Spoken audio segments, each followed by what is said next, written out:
that consumed the better part of a decade of my life. A dam I built with my own 2 hands, on my own land, following every rule in the book. And in a few moments, I'm going to open it, reversing 10 years of work in a matter of hours. I'm not doing it because the structure is failing. It's as solid as the day the county inspector signed it off. I'm not doing it because the county, the actual legal authority here, has ordered me to.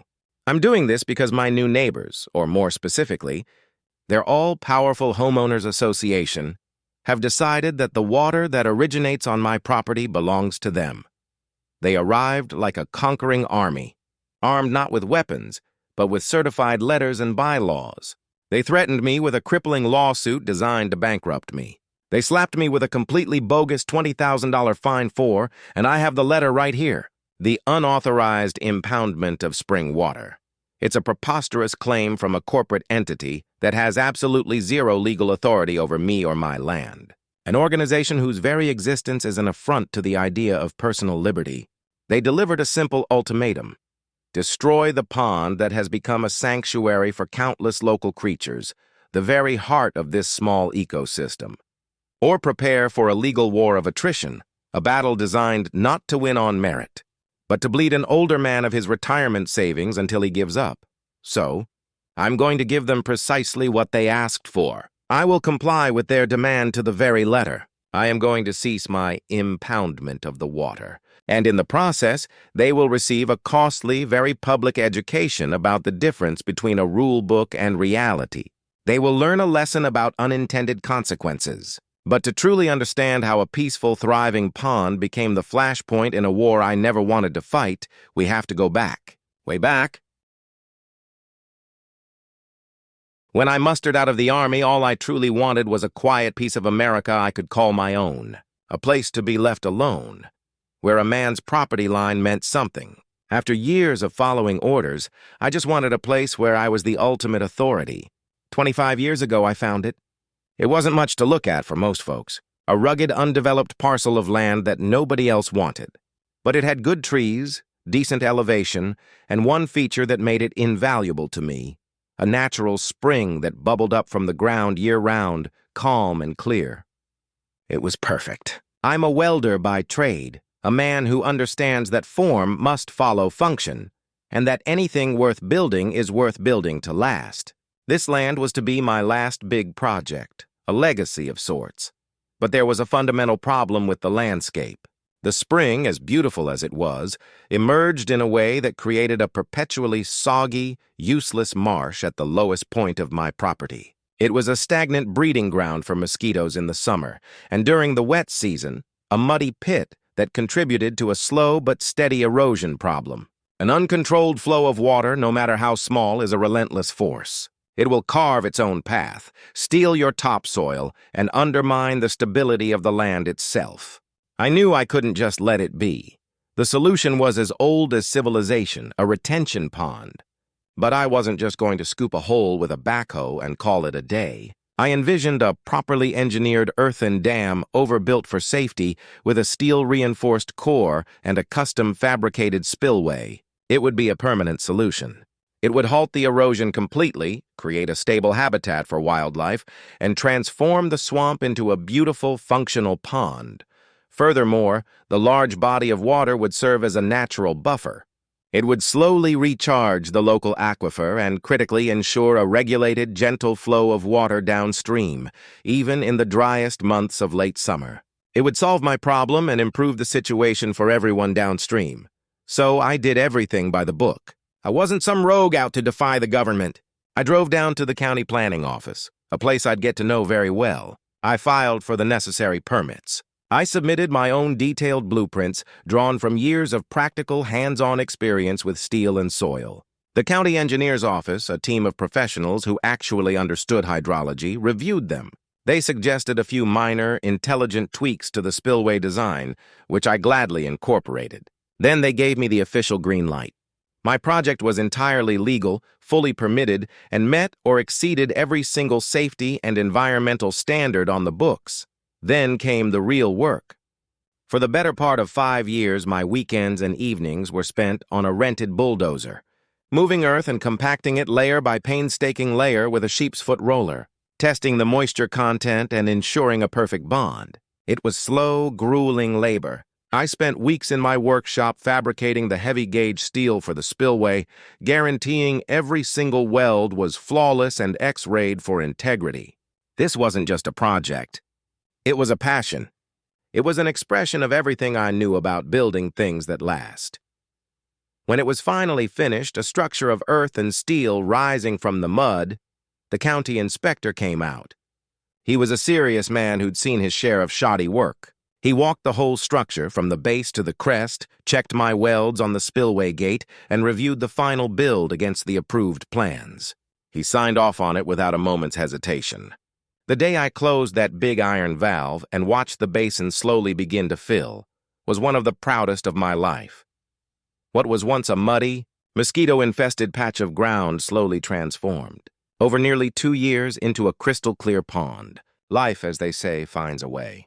And it flocked to this new oasis. Dragonflies with iridescent wings zipped across the surface. Hardy willows took root along the newly formed banks, their roots helping to stabilize the soil. I stocked it with native bluegill and bass, and soon, great blue herons and belted kingfishers became regular visitors, hunting along the shallows. Deer, foxes, and raccoons would come to drink at dusk, their tracks dotting the muddy shoreline. It was a complex, self-sustaining ecosystem. For 15 wonderful years, that pond was my sanctuary. I had no idea that a new set of neighbors, people with a very different idea of what the world should look like, would see my sanctuary not as an asset, but as an offense. My 15 years of peace expired the day the first bulldozer arrived on the sprawling farmland next door. A massive development corporation had bought the entire tract. Soon, a sea of identical, oversized houses began to sprout from the red clay like mushrooms after a rain. They gave the new development a grand, ironic name, the Preserve at Willow Creek. The irony lay in the fact that the very first thing they did was bulldoze the actual willows and reroute the original, meandering creek into a buried storm pipe to make way for perfect sod lawns and ornamental, non-native shrubs. And with this new development came something I had only ever heard about in frustrated whispers from friends trapped in the suburbs. A homeowners association, the HOA. Their entire philosophy was the polar opposite of mine. I believed in working with the natural contours of the land. They believed in total uniformity, absolute control, and a rule book thicker than a phone book that dictated everything from the color of your front door to the type of flowers you were allowed to plant. From my property line, I could see into their world. Every lawn was cut to the same height. Every mailbox was the same model and was installed at the same angle. Every house was painted one of 3 approved shades of beige. It was a world of relentless, soul-crushing conformity. The first hint of the coming trouble was a small, anonymous note printed in a generic font and tucked into my mailbox. Your pond is an eyesore and a safety hazard. Do something about it. I crumpled it up and tossed it in the trash. It was the coward's way of making a complaint. But then came the drone. I was sitting on my porch enjoying a cup of coffee when I heard the high-pitched, whining buzz.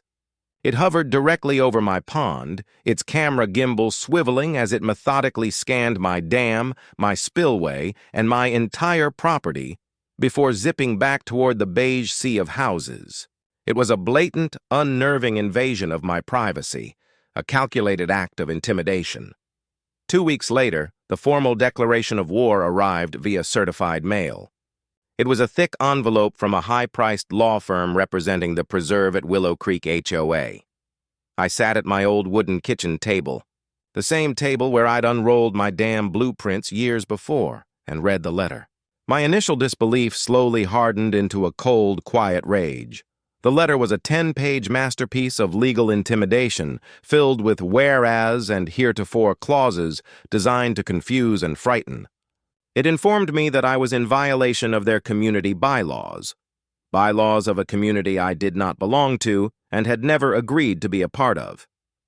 It accused my county-approved, fully permitted, 15-year-old pond of being a hazardous private hydraulic structure. And then came the line I will never, ever forget. It accused me of the unauthorized impoundment of spring water. According to their twisted interpretation of an old plat map, the spring that originated on my land was supposed to be the primary source for the decorative tributary that snaked through their common areas. They claimed a vague, century-old water flow easement gave them senior rights to my water. It was a deliberate, bad-faith misreading of established water law, something they were clearly counting on me not knowing. Then came the punchline. They were fining me $20,000 payable within 30 days. If I failed to pay, they threatened to place a lien on my property, a legal claim that could eventually lead to foreclosure, and pursue further legal action to recover their attorney's fees. The letter concluded with a single stark demand in bold, underlined text. You are hereby ordered to cease the impoundment of water and immediately restore the natural, unimpeded flow of the spring. They were threatening a non-member, based on rules that didn't apply to me, over a structure that predated their entire existence by more than a decade, on land they did not own. It was breathtaking in its arrogance. It was a classic bully tactic. They clearly thought they could intimidate an older man into submission. They were about to find out how catastrophically wrong they were. My first gut instinct was to find a lawyer and sue them for harassment, trespassing, and every other charge I could think of. But first you try the reasonable route. You try diplomacy. I found the number for the HOA's management company, a faceless corporation in another state. After navigating a phone tree, a disinterested receptionist informed me that all communication with the board had to be in writing. They were hiding behind a wall of bureaucracy, refusing even to have a simple conversation. So I changed tactics. I found the date of their next public board meeting. I spent an evening gathering my arsenal of facts, the original deed to my land, the county-stamped blueprints for the dam, every permit, every inspection report, and the final certificate of completion. I had a thick accordion folder overflowing with documented, indisputable proof. I walked into their sterile community clubhouse, a place that smelled of air freshener and a sense of entitlement. I waited for my turn as they debated the acceptable shades of mailbox paint. The board president, a woman whose name I've forgotten but whose demeanor I'll always remember, so let's call her Karen, presided with an air of profound self-importance. When my turn came, I stood up, introduced myself as her neighbor, and calmly, methodically laid out my case. I discussed the history of my land, the engineering purpose of the dam, and the exhaustive legal process I had followed from the outset. I have here, I said, holding up the thick file for all to see, every single document from the county proving this pond is 100% legal, permitted, and compliant with all state and local regulations. Karen looked at my folder of proof with an expression of complete and utter disinterest. Sir, she said, her voice dripping with a condescending sweetness that set my teeth on edge, your county papers are irrelevant to this body. Our community has legally binding bylaws. Her eyes flicked toward my file. Your structure, she said, the word like it was something foul, is illegally impounding water that is contractually meant to flow into our decorative creek beds. It's a violation. That's not how water rights work in this state, I countered, my voice rising despite my best efforts to remain calm. And frankly, my dam actually helps you. It regulates the flow. It prevents your little stone-lined ditch from flooding after a heavy rain, and it keeps it from drying up completely in August. You're getting a consistent, clean flow of water for free. We are not here to debate hydrology, sir, she snapped, her patience gone. We are here to enforce the rules for the betterment of our community.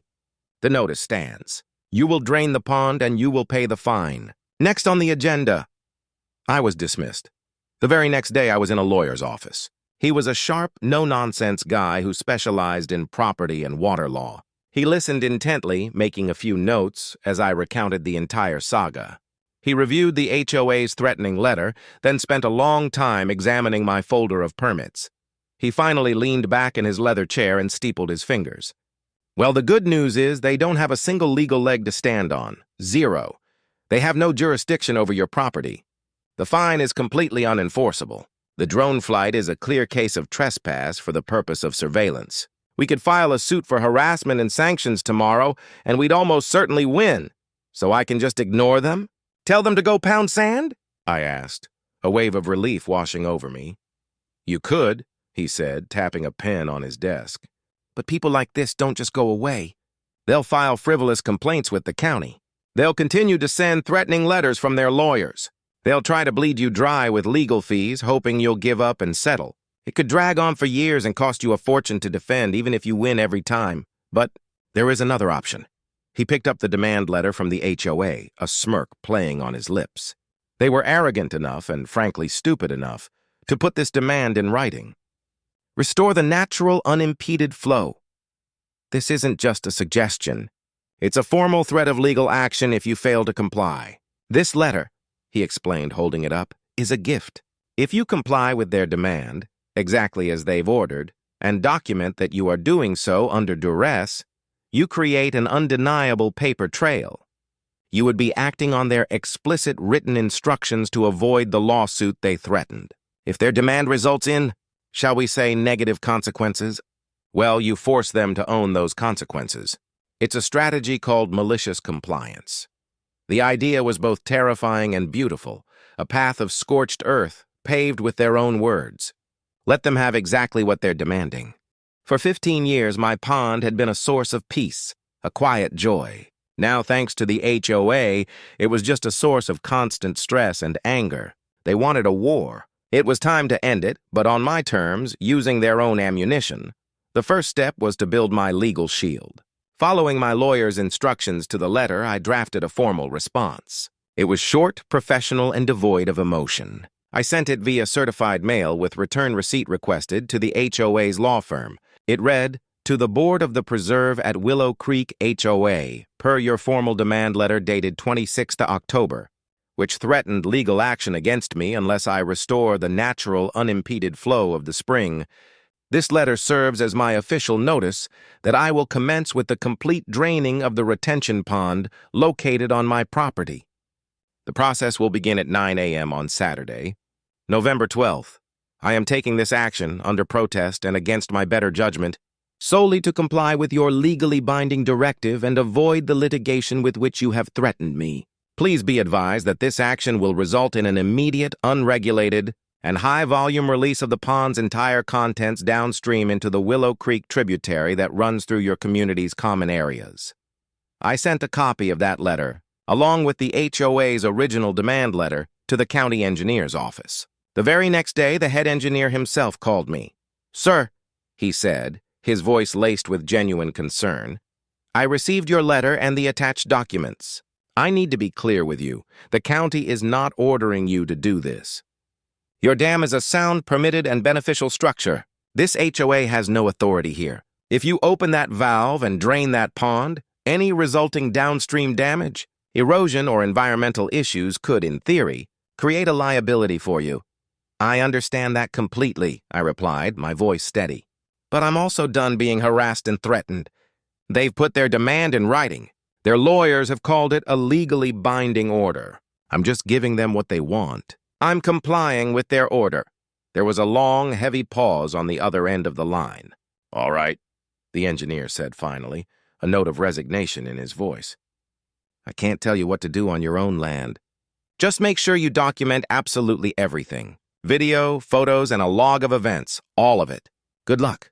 The week leading up to that Saturday was somber. It felt like I was preparing for a funeral. Each evening, I walked the banks of the pond, watching the base jump for insects as the sun went down. This entire vibrant little world existed because of a choice I made, a dam I built. Now it was about to be unmade by the arrogance and ignorance of others. On that Saturday morning, under a clear, cold autumn sky, I set up a camera on a tripod, aimed squarely at the spillway outlet, and pressed the record button. Then I walked to the valve. The heavy, spoked steel wheel I had welded and painted all those years ago was cold and solid under my hands. The HOA's demand was not for a gradual, controlled release. It was for an unimpeded flow. That meant fully open. I braced myself, put my back into it, and began to turn. The valve, seated for 15 years, groaned in protest, the sound echoing across the quiet water. Then it broke free with a shudder that I felt through the soles of my boots. I spun the wheel, opening the gate completely. At first, just a trickle of water emerged from the dark mouth of the culvert. Then the trickle became a gush, and the gush became a roaring, churning torrent. The lifeblood of my pond, a 15-year accumulation of clear, cold spring water, was now being unleashed in a single, furious blast. I stood back and just watched. It was heartbreaking to watch. The water level in the pond dropped with astonishing speed, like a bathtub plug being pulled. A dark, muddy ring appeared around the edge and grew wider by the minute, exposing slick black mud that hadn't seen the sun in over a decade. In the rapidly shrinking pools, the fish I had stocked, bass and bluegill, flapped and struggled, trapped and doomed. The vibrant, living ecosystem I had so carefully nurtured was being erased right before my eyes. But the story didn't end at my property line. The water, now completely unrestrained and carrying the full force of the spring behind it, surged down the natural gully and straight into the preserve at Willow Creek.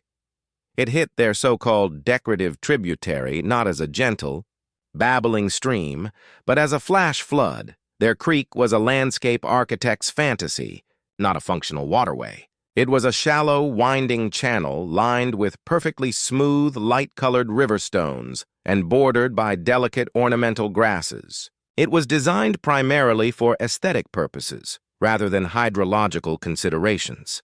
The torrent I unleashed, carrying 15 years of accumulated organic sediment, leaves, and silt from the bottom of my pond, was a force of raw nature that they were utterly unprepared to handle. The perfectly placed river stones were scattered like marbles. The carefully landscaped banks were gouged out in minutes, torn away by the sheer force of the water. The water in their pristine, clear-running creek turned a thick, opaque brown, clogged with a decade and a half of muck. But the real problem, the critical design flaw, was their drainage system.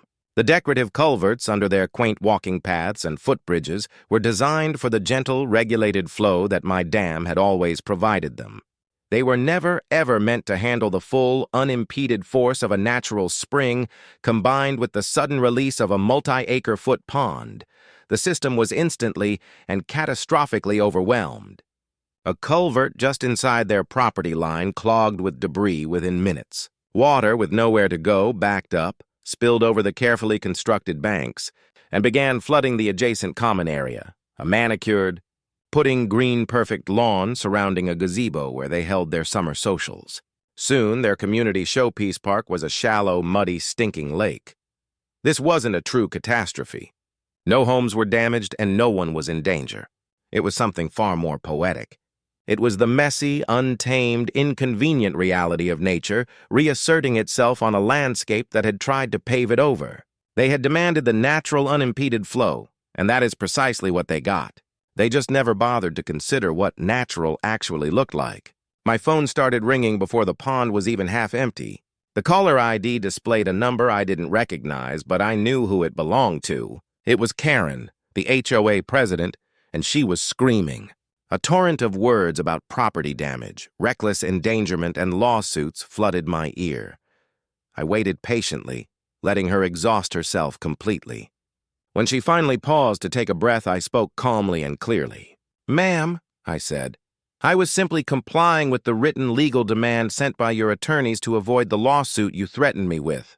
I have a copy of the letter, and so does the county engineer's office. I even sent your board a certified letter informing you of the exact date and time this would happen. You got exactly what you demanded." Click. The line went dead. The HOA's frantic calls to the county complaining about the flooding backfired in the most spectacular way imaginable. A county inspector was dispatched immediately, but he didn't come to my property. He went straight to the flooded common area in the preserve. He saw the overwhelmed drainage system, the massive erosion, and most importantly, the enormous, unpermitted discharge of sediment into a local tributary.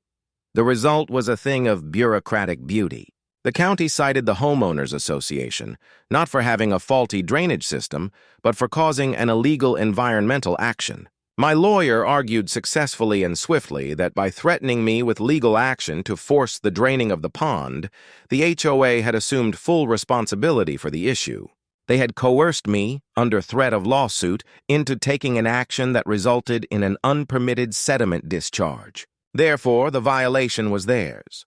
They owned it, lock, stock, and barrel. The county ordered them to remediate all the damage to the creek and surrounding wetlands, and more importantly, to completely redesign and upgrade their entire drainage system to handle the now natural, unregulated flow of the spring, all at their own expense. The total cost was well into the six figures. To cover the cost, the HOA board had no choice but to levy a massive special assessment on every homeowner. The very people whose property values they were supposedly protecting were now on the hook for thousands of dollars each. As you can imagine, the residents were absolutely furious, not at me, the older man next door, but at their own board of directors. The story of Karen's personal crusade against my little pond and the catastrophic financial fallout of her arrogance spread like wildfire through the beige neighborhood. At an emergency meeting packed with angry homeowners, she and the entire board were unceremoniously recalled and removed from power. My bogus $20,000 fine? It was never mentioned again. It was precisely what my lawyer said it was, a bluff in a threat letter. And I had called it. I stand here today looking out over what used to be my beautiful pond. It's mostly a muddy basin now, though the spring still pools in the bottom before trickling downstream toward the preserve. It's not what it used to be, and a part of me will always mourn the loss of that ecosystem. But this empty basin is not a symbol of defeat. It's a testament to a lesson learned, not by me but by them. They thought they could use a rule book and a team of lawyers as weapons to bend the world to their will. They learned that some things, like water, and like a stubborn older man who knows his rights and has the paperwork to prove it, don't bend so easily.